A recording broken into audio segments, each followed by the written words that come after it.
Ukrainian President Volodymyr Zelensky hosted Southeastern European leaders in Odessa for a summit to discuss regional peace and the war in his country. Polish Prime Minister Donald Tusk narrowly won a parliamentary vote of confidence on Thursday after his political camp lost the recent presidential election. Peace in the region and hybrid warfare were the main topics of the Odessa summit, which was attended by Ukraine, Romania, the Republic of Moldova, Serbia, Albania, Greece, Montenegro, Croatia, and Slovenia. Russian war plans point to this region, Odessa, and then toward the borders with Moldova and Romania. And of course, we need protection now, but even more, we need long-term guarantees that these can never happen again. Romanian President Nicu Șordan accused Russia of undermining peace efforts. Russia is constantly rejecting any constructive initiatives and works to undermine the path to peace. Russia is coming up with unreasonable demands, knowing that they cannot be accepted. The only language Russia understands is strength, and we must do our best in helping Ukraine to negotiate from a position of strength. Moldova's President Maia Sandu has warned of the dangers of hybrid warfare aimed at influencing the country's parliamentary elections scheduled for this fall. We do learn every day by new attempts and new ways through which Russia tries to interfere with our internal processes, political processes, democratic processes. It is going to be tough, but we do want Moldovans to decide for Moldova at the parliamentary elections, not Kremlin. The Black Sea port city of Odessa was shelled by Russian forces in the run-up to the summit. Polish Prime Minister Donald Tusk's government won a vote of confidence in Parliament on Thursday. 453 lawmakers participated in the vote, with 243 of them voting in favor, while 210 voted against. The vote was preceded by a parliamentary exposé where Tusk outlined a roadmap for his government for the remaining 2.5 years of its term. The Polish premier also answered questions from a record 269 MPs. Ja myślę, że bardzo wielu wyborców przyjęło z ulgą tę sytuację i uwierzyło na nowo, że jest trudno, ale nie jest wcale trudniej niż było i że dalej pojedziemy, ale musimy zrobić dużo więcej, żeby odzyskać pełną sympatię. Politicians from the ruling camp did not hide their satisfaction with the results of the vote. Premier Donald Tusk to najlepszy premier, który trzyma tę koalicję, nadaje jej kierunki. To oczywiście jest jakiś reset, jakiś nowy początek, to exposé, za chwilę rekonstrukcja rządu, no bo przed nami wybory parlamentarne na horyzoncie, jest jeszcze dużo czasu, no ale wiemy, że ta druga połowa urzędowania musi pewnie wyglądać trochę inaczej. Wyciągamy wnioski, idziemy do przodu, zakasujemy rękawy. Opposition lawmakers were disappointed with the outcome. Donald Tusk nie powinien być ani premierem, ani posłem, ani człowiekiem na wolności. Jak można zaufać człowiekowi, któremu się nie ufa? Więc jak można mu potwierdzić wotum zaufania, potwierdzić rządowi, któremu przewodzi? Szkoda Polski, szkoda tych kolejnych 2 lat. After winning the vote of confidence, Donald Tusk noted that a cabinet reshuffle is needed, which is set to take place in July. He emphasized new faces will appear in government as to correct course and end the dysfunction.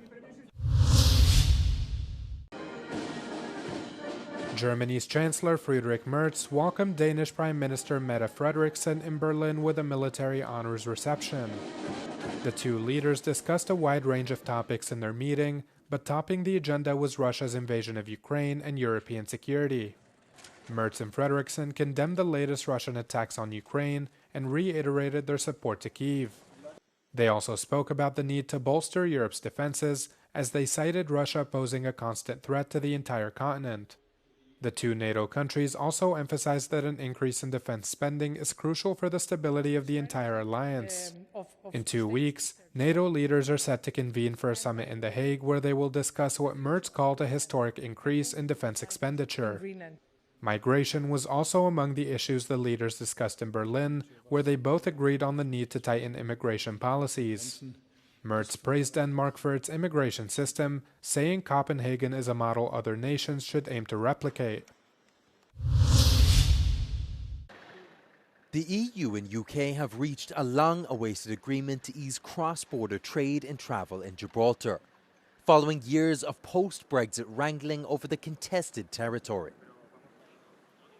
Britain and Spain have spent years negotiating a deal to ensure the free movement of people and goods across the British overseas territory's land border with Spain. Until now, one of the key sticking points was how the border would be managed.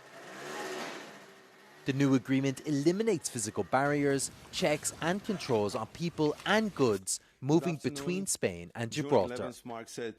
Our shared and overarching objective has been to secure the region's long-term prosperity, particularly by removing all physical barriers, checks and controls on people and goods crossing between Spain and Gibraltar, while preserving the integrity of the Schengen area, the EU single market and the customs union. All sides were keen to reach a deal before the EU's new entry-exit system takes effect later this year. The British government said the deal resolves the last major unresolved issue from Brexit, while Spain's foreign minister hailed it as historic.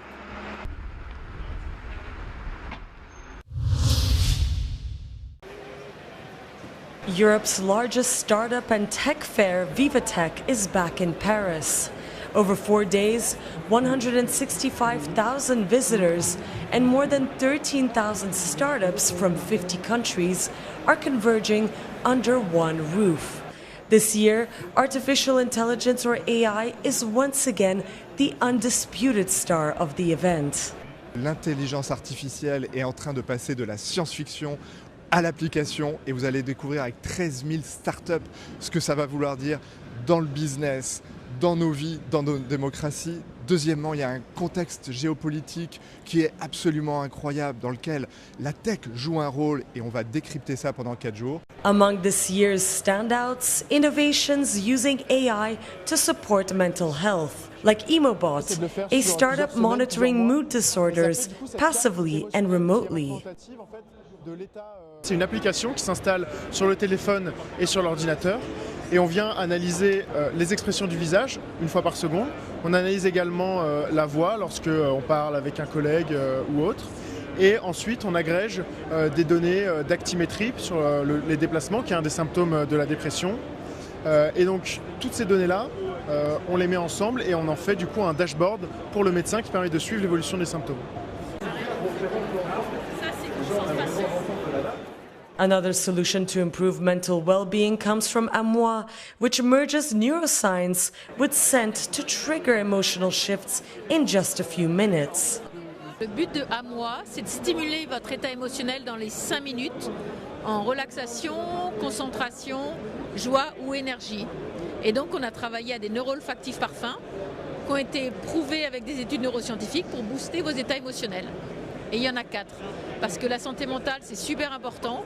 At VivaTech, innovation isn't just about faster processors or smarter apps. It's also about caring for our minds, one algorithm or one scent at a time. This week, Uzbekistan welcomed high-level European delegations, strengthening its role as a key partner in Central Asia. The diplomatic push centered on the Tashkent International Investment Forum, which opened on Tuesday. Slovakia's Prime Minister Robert Fico and Bulgarian President Rumen Radev were among the important guests. In his keynote speech, President Shavkat Mirziyoyev highlighted the country's economic reforms and ambition to become an international investment hub. O'tgan yili investitsiya hajmi 35 milliard dollarga, eksportimiz 27 milliard dollarga yetgani 4 yildan buyon o'tkazilib kelayotgan Toshkent xalqaro investitsiya forumining ham amaliy natijasi deb bilamiz. The visit by Bulgarian President Radev focused on cooperation in IT, tourism and labor migration. Meanwhile, with Slovak Prime Minister Fico, Mirziyoyev signed a declaration on a new strategic partnership on Monday. There are 2 directions, actually. One direction is like to re-establish our existing supply chain for our companies located in Slovakia.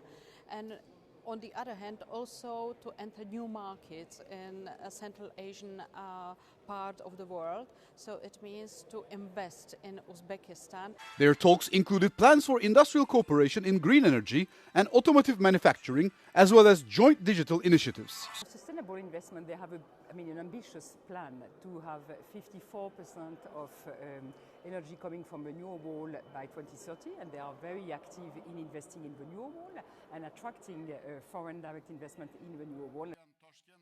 The meetings underscore Uzbekistan's strategy of deepening ties with the EU and positioning itself as an attractive emerging market.